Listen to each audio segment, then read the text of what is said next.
I'm going to get us started live on Facebook. So that takes a second.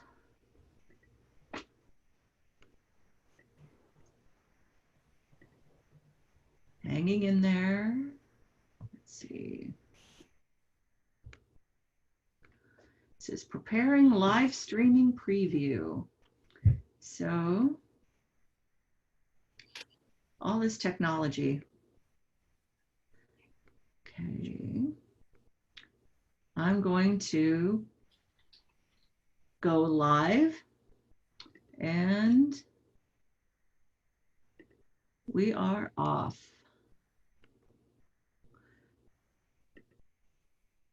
Except I'm going to close it because otherwise we might have double the sound.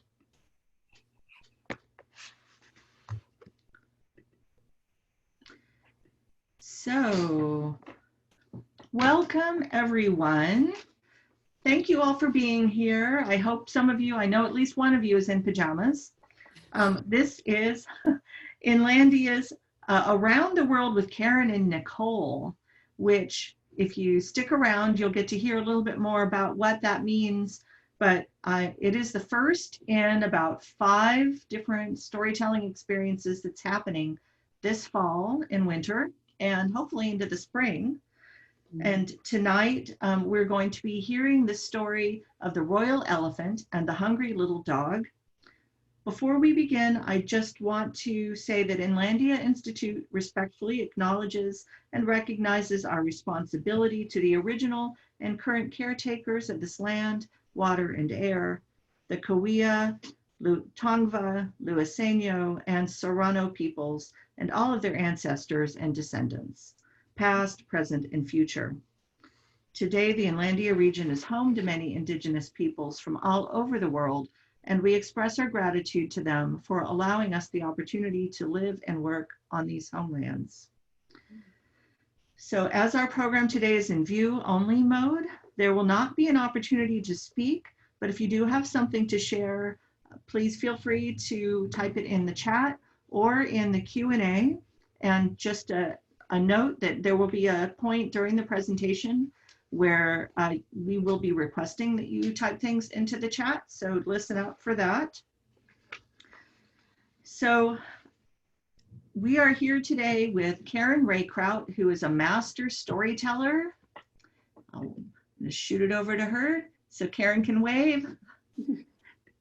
And we are here with Nicole Cloran of Puppets a la Carte. And Nicole is a master puppeteer. And this is the first of these events, so do watch out. We have 3 program partners. Tonight, we are partnering with the Riverside Public Library. And then come back on September 19th. We are beginning the first of 4 presentations with the Mission Inn Foundation for their project Toward Peace. So with that, I'm going to pass the mic to Karen to tell you a little bit about herself. Hi, everyone. I'm Karen Raykraut. I'm a storyteller and I love to play. And I'm passing it now to Nicole. Hello, everybody. My name is Nicole Cloran of Puppets a la Carte. I'm a puppeteer and I love to play as well. Awesome. So turning it back to Karen, we're going to get started. So here we go. Thank you so much, Katie. So everyone, I'm very excited about sharing a special story with you tonight. And just to get us ready, I'd like to do a warm-up. It's very short, but I want you to know it's really good for your brain to get your body moving. So we're going to do a very simple warm-up. All you need to do is do what I do. In just a minute, Katie's going to put some Indian music on for us.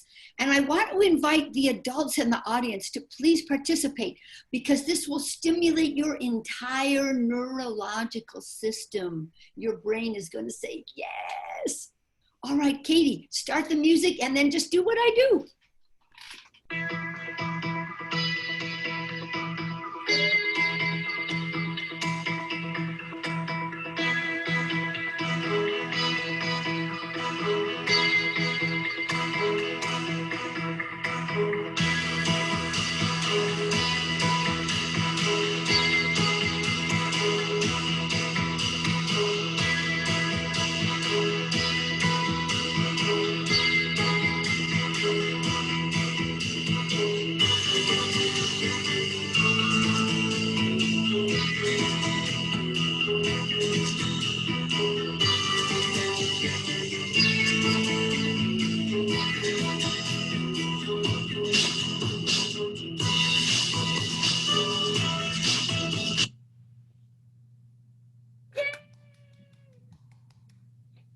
Thank you so much, everyone. That was really fun. Now, I just want to show you on the map an image of the country where our story tonight comes from. It comes from the country of India. You can see it right here on the map. There's China over on the other side.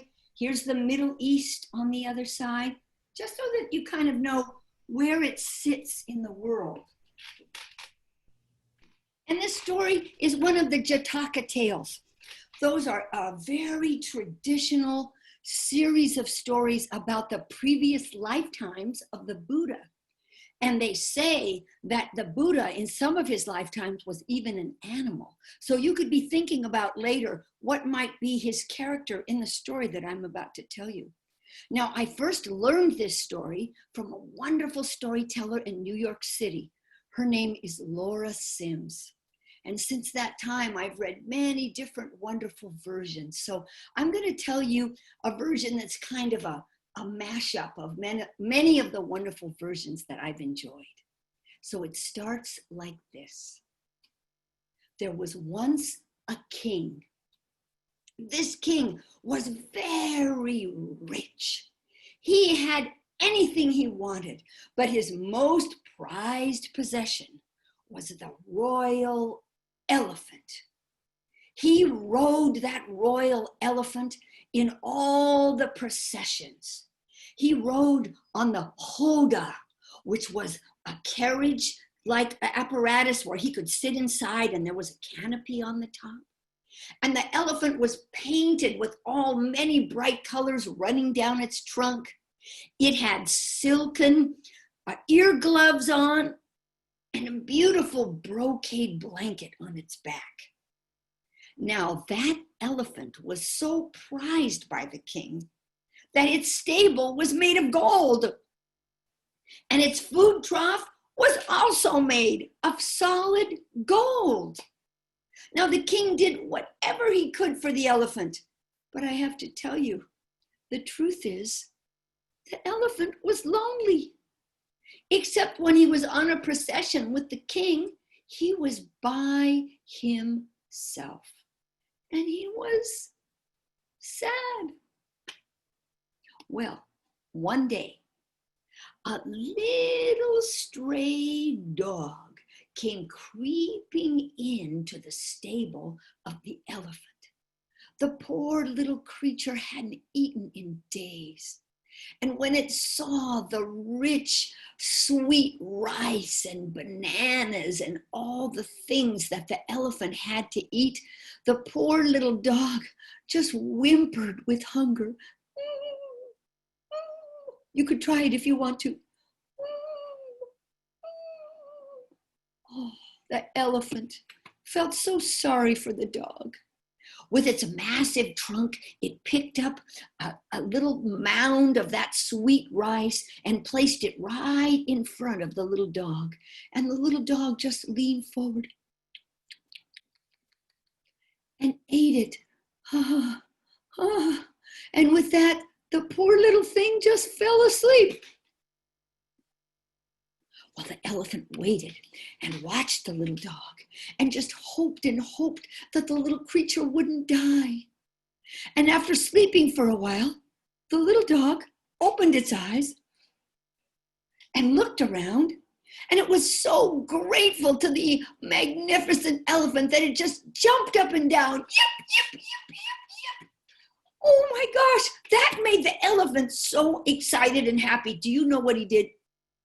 He reached out with his trunk. He picked up the little dog and he put him behind his ears, right on the soft skin behind his neck. And the little dog nestled close in that soft, warm space. And he was more contented than he'd been in many, many days. Well, from that day forward, can I tell you, the elephant and the dog were best of friends. You could show it if you want to. The elephant and the dog were best of friends. Yes. They spent all their time together. And when the elephant had to be in one of the processions with the king, the little dog would wait at the door of the stable until the elephant came home. As soon as the elephant would come walking in after they had washed all the paint off his trunk and removed the silken ear gloves and the brocade blanket, the little dog would jump high in the air and yip and yip, yip, yip. Oh, then he would run around in circles. You could show it if you want to. Chasing his tail with joy. Oh, it made the elephant so happy. He would pick up the little dog in his trunk again with a celebratory gesture and put him right on the back of his neck again, where the dog would nestle in close. Oh, they were so, so happy. But you know how we humans can be. Sometimes humans don't understand the deep bond that an animal can have with another. And so one day, after the dog had been with the elephant for many months and he'd become strong and healthy and plump and cute, a merchant came by and saw the adorable looking dog and said to the elephant keeper, "Well, that's a fine looking dog. Will you sell him to me?" Now, the dog didn't belong to the elephant keeper, but he wanted to make some extra money. So he said, "Sure, you can buy the dog."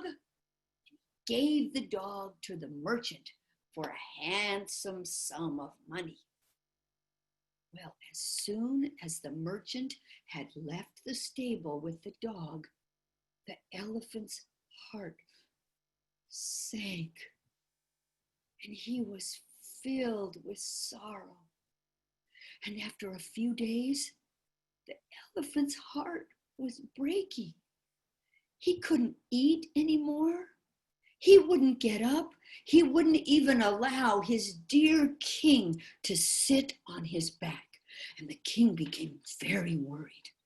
He called all the finest doctors in the land together. He said, "Examine my elephant.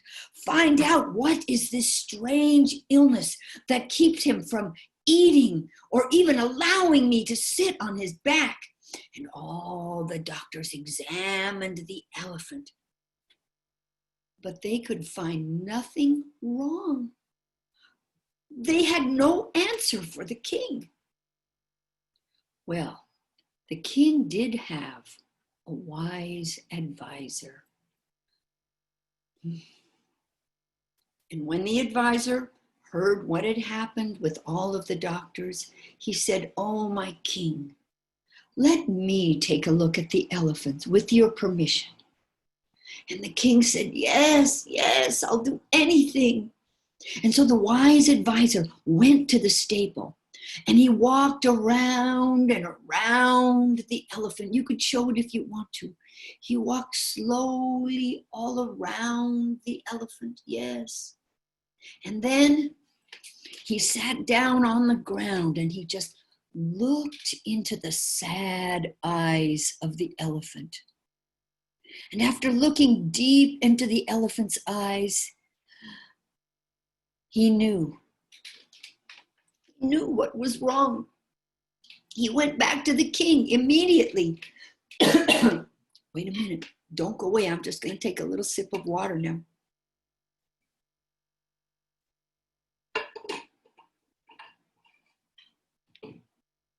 He went back to the king and he said, "Your Majesty, this elephant is not sick.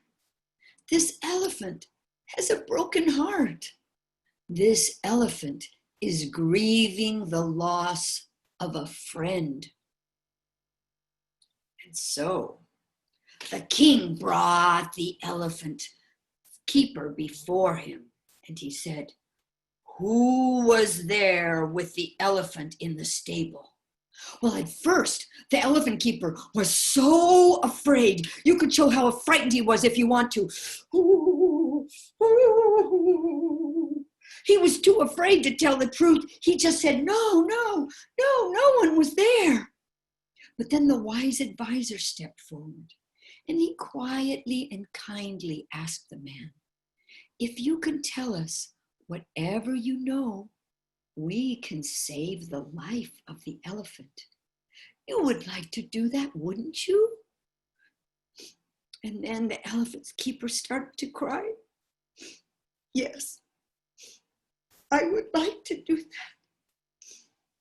And then he told the story of the elephant and the dog, and the merchant who had come by and paid a handsome sum for the dog.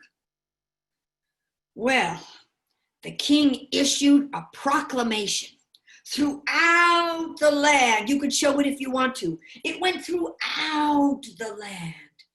And the king said, "Whoever took the little dog from the golden stable of the king must return the dog immediately on pain of death." You could show it if you want to. That part's kind of fun. Shall we go? On pain of death. Well, when the merchant heard the proclamation, he was afraid too. "Oh no, what have I done?" He didn't want to go to the capital city with the dog, so he just opened his gate and let the dog run out. And the little dog started running toward his friend. You can show it if you want to. He ran and ran and ran. And to tell you the truth, he ran for many days and many nights until when he finally got to the stable, he was almost completely worn out. Just like the very first day they met, he crawled in. And when the elephant saw his friend, he lifted his trunk in celebration.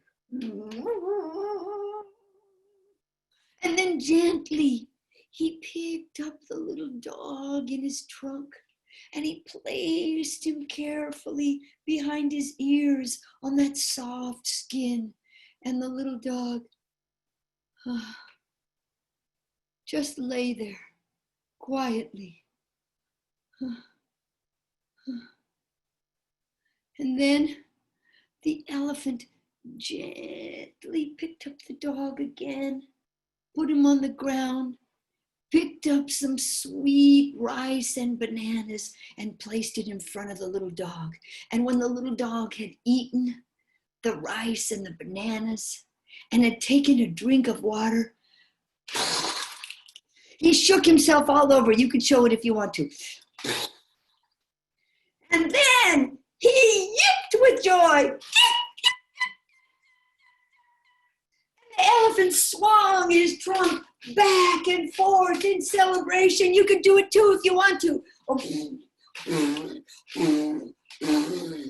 Oh, they were reunited joyfully. And do you know what the king did the very next day? He issued a new proclamation that the elephant and the dog were the greatest example of the beauty of friendship.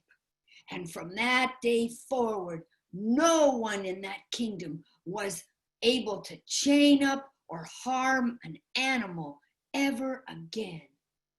And the elephant and the dog lived happily ever after. Yay!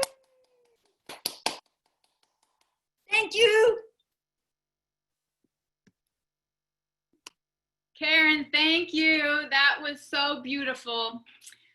For some of you, that might have been the first time you heard it. I've heard that story several times, and I love it just as much every single time. In fact, I love it so much that I had to put on my accompanying jewelry. I have a dog earring and an elephant earring. I want to see it. Who said that? I said I want to see it. Who said that?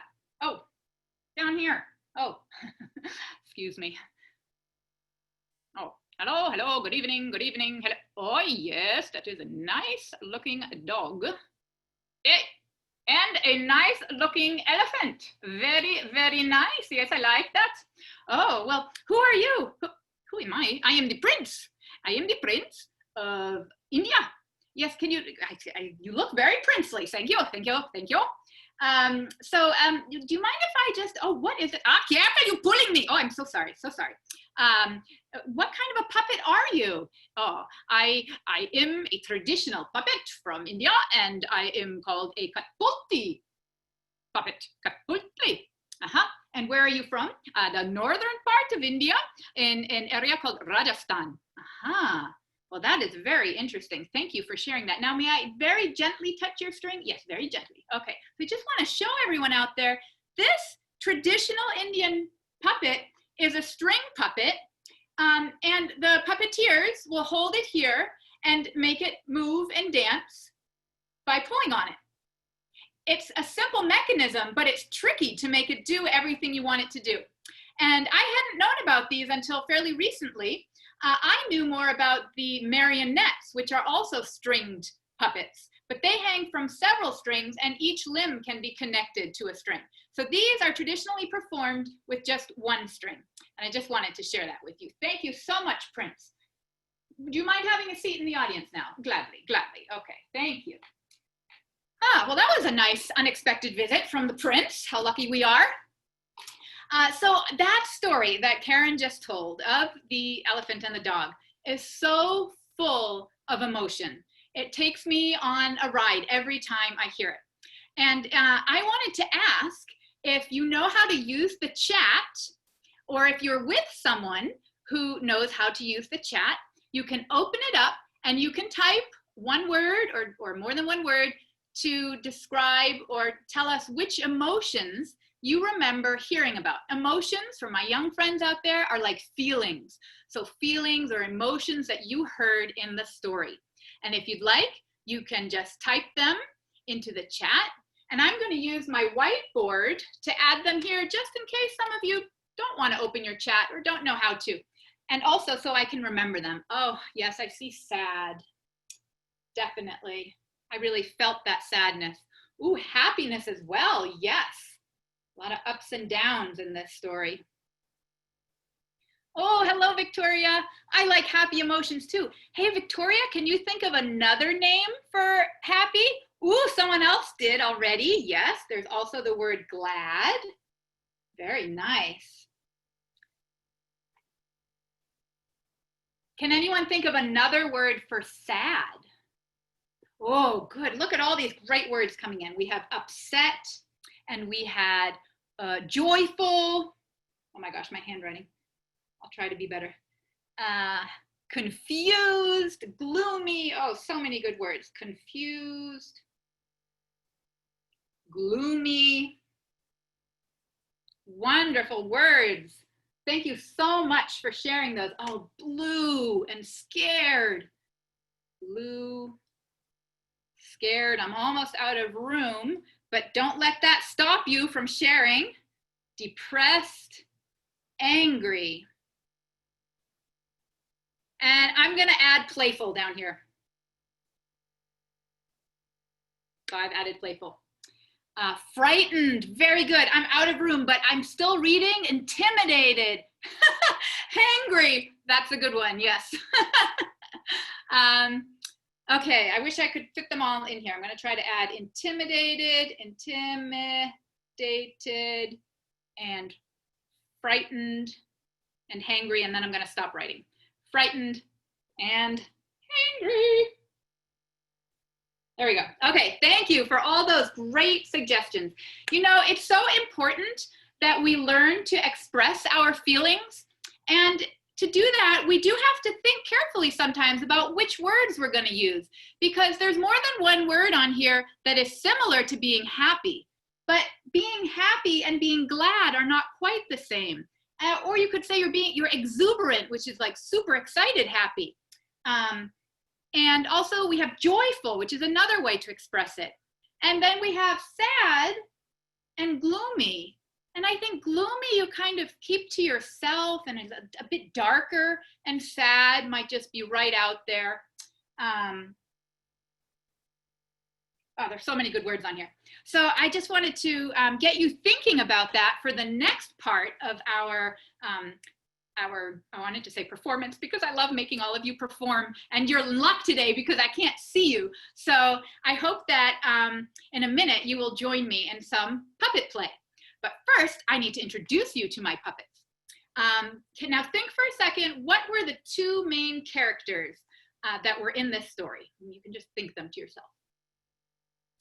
Do you remember one? I'm going to show you one with my puppet. Where's my puppet? Do you see a puppet here? I see a toilet paper roll and I see a scarf. Well, this, people, is what I love about puppetry most of all. It's when your imagination kicks in and fills in the parts that aren't immediately there. And that helps us understand things better. It helps us explore ideas and feelings better because we get to bring our own imagination to it. So I'm going to do a little puppetry magic, and I'm going to turn this toilet paper roll and this scarf into one of our characters. Let's see if you can tell which one. Not looking like much yet, Nicole. Hope you do a little more with that. Still not, okay, now we're gonna, okay, now what else can we add to it? Some movement. And how about a voice?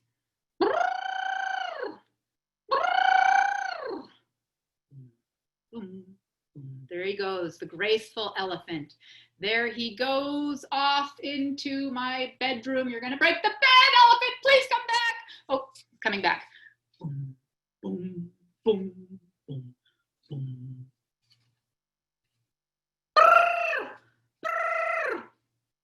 And we could even, if we wanted, add some little eyeballs.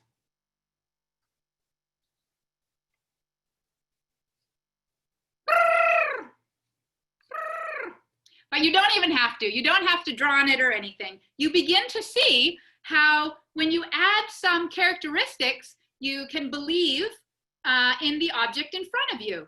So a distinguishing or a very obvious sign of an elephant is its trunk and its big ears, and then the way it walks, it sways a little bit.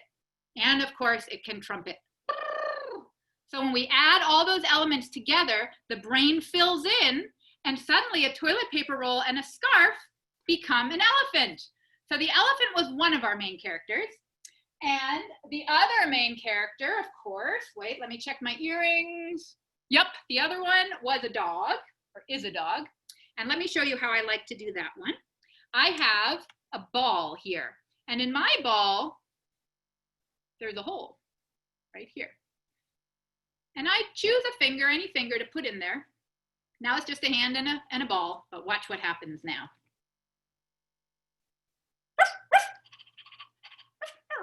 Oh, I think it's a puppy. Okay, come away from the computer. You're gonna smudge it.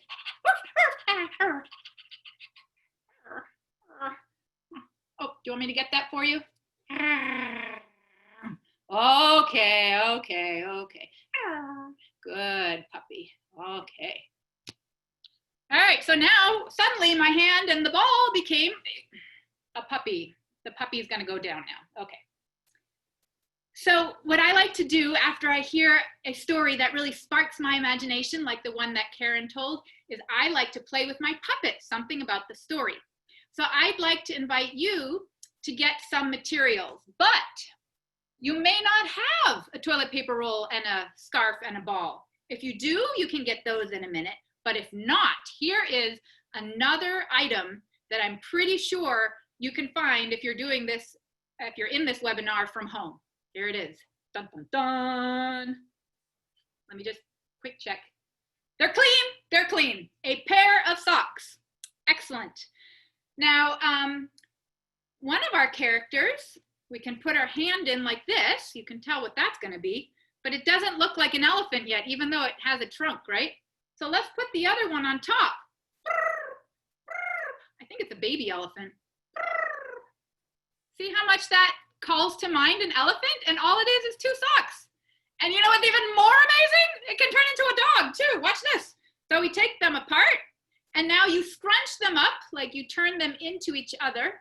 or you can just stuff one into the other, crumple them up so that it sort of turns into a ball. And then one end is still open, and you can stick your fingers in there. And now we do the same thing we did before.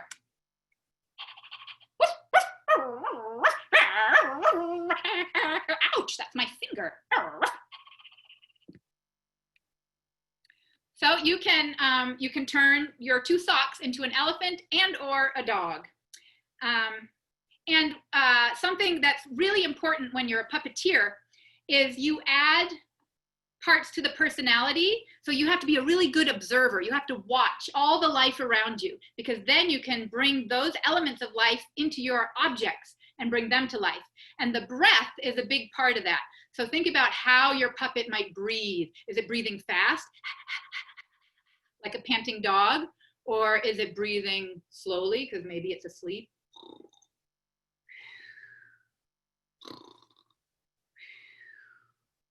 All kinds of things like that you can do. So take a moment and run, don't get hurt, but go and fetch something from your house that you can use, or wherever you are, maybe 2 socks, or if you have a scarf and a toilet paper roll and a ball, doesn't even have to have a hole in it, go ahead and get that. And while you're getting that, I'm gonna ask Katie to play a little more music for us. And when people come back, then we'll play with our puppets.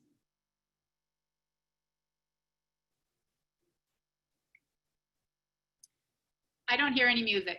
Is there any music coming? It helps to unmute.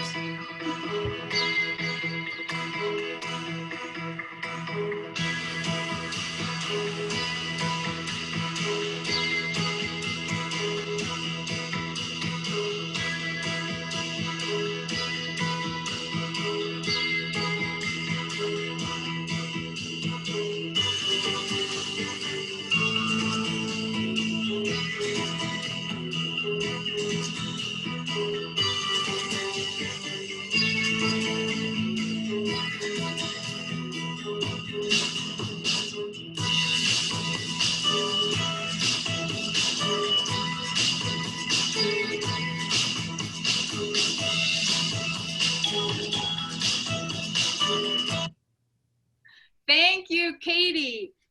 And I really hope that many of you out there watching and participating with us today were able to grab something.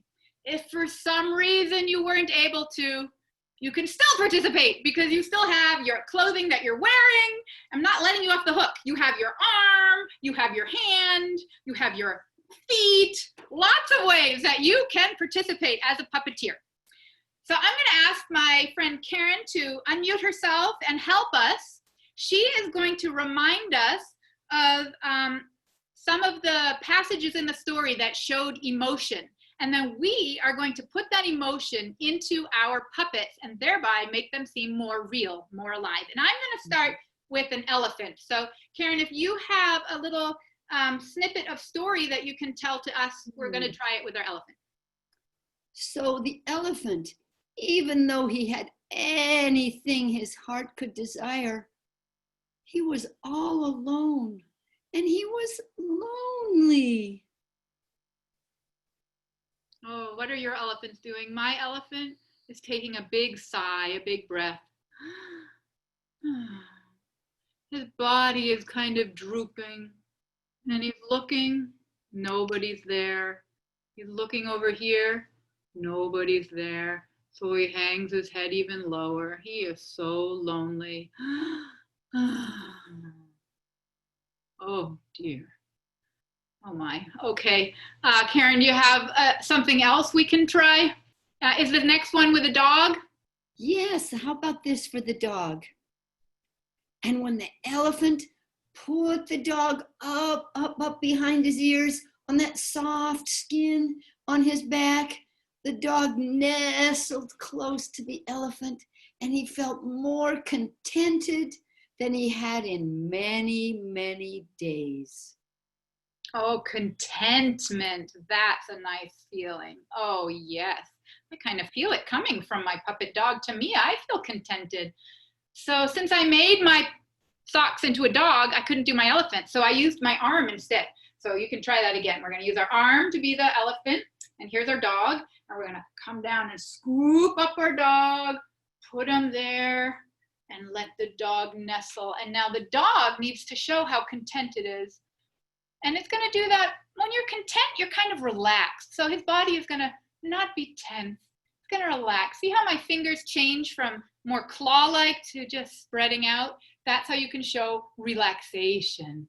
Ah, that is a relaxed dog. And it's gonna move kind of slowly. He's happy, doesn't really want to go to sleep, but he just wants to be nuzzling with me. Oh, that is a content dog. Okay, thank you, Karen. I'm now gonna ask, we're gonna go back to some of those beautiful words that the audience shared with us. And I'm gonna pick a couple, and then I'm gonna pause. I'm gonna let you experiment, and then I'm gonna show you what I came up with. So I think I will start with frightened. Let's try frightened. So you can choose which animal. Let's see, in the story, who was frightened? Who do you think was frightened? Which of the two animals? It could be both, it could be either. Okay, so get whichever puppet you want and play a little bit with the idea of being frightened with either your elephant or your dog. I so wish I could see you, but I can feel it. You're out there trying it. All right, here's what I'm gonna try. I've decided to do the elephant because although I can't remember the exact passage, I feel like it would be very frightening to lose your friend. So my elephant is always starting to quiver and shake. He's really quite scared.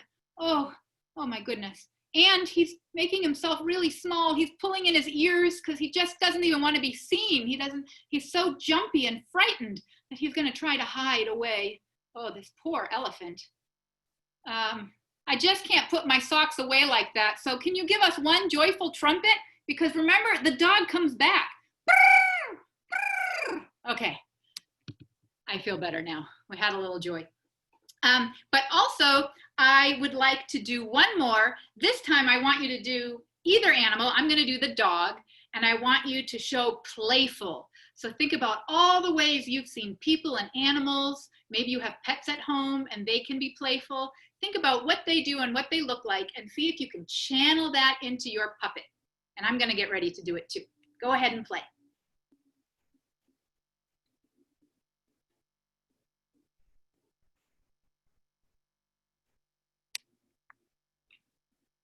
Got my dog again. And I am going to make my dog playful. I'm gonna do it on my lap again. That gives me a little more freedom with my arms to move around. Here we go. Okay.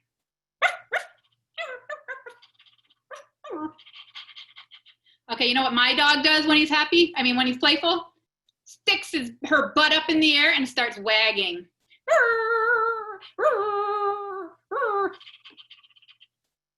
and then, oh my goodness, you're pulling off my stage. Oh my goodness, this is just going to pots quickly, people.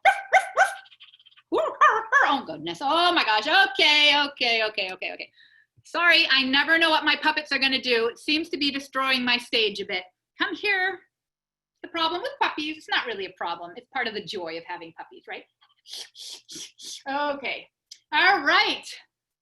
Well, I hope you got some ideas for, hello, Haman. You have a sock, so you can make a dog puppet. That might be Vin talking to me right now. In any case, I hope all of you were able to get some socks or some other items that you could use to play with us this evening and to use the beautiful and moving words of Karen's story, and the way that Karen told her story is really inspiring or gives us ideas, awakens our imagination. And then we continue to play with whatever objects we have. We do not need expensive store-bought puppets. We can play with any objects we have. And with that, I'd like to say, continue playing, continue listening and telling stories. And thank you very much for being here with Karen and me and Inlandia tonight. So good night. Can we all just say thank you to Karen and Nicole? Wasn't this fun? If you can do you can clap, you can do thumbs up, you can say something in the chat, but that was so much fun. I really enjoyed learning about those emotions and hearing that story and watching that puppy destroy the stage. I haven't had a puppy for a very long time. So I just want to say thank you all for joining us. I want to remind you that we will be back here again. There are many more stories. So next month, actually not next month, in a couple of weeks on September the 19th, that is the International Day of Peace. Join us on behalf of the Mission Inn Foundation for a story called Fifi Cherchait le Duc, a folk tale from France. And there are lots more where those come from. So thank you all for being here and have a good night. Good night. Everyone. Good night. Thank you for coming. Hope to see you next time. Bye-bye. Bye. Good night.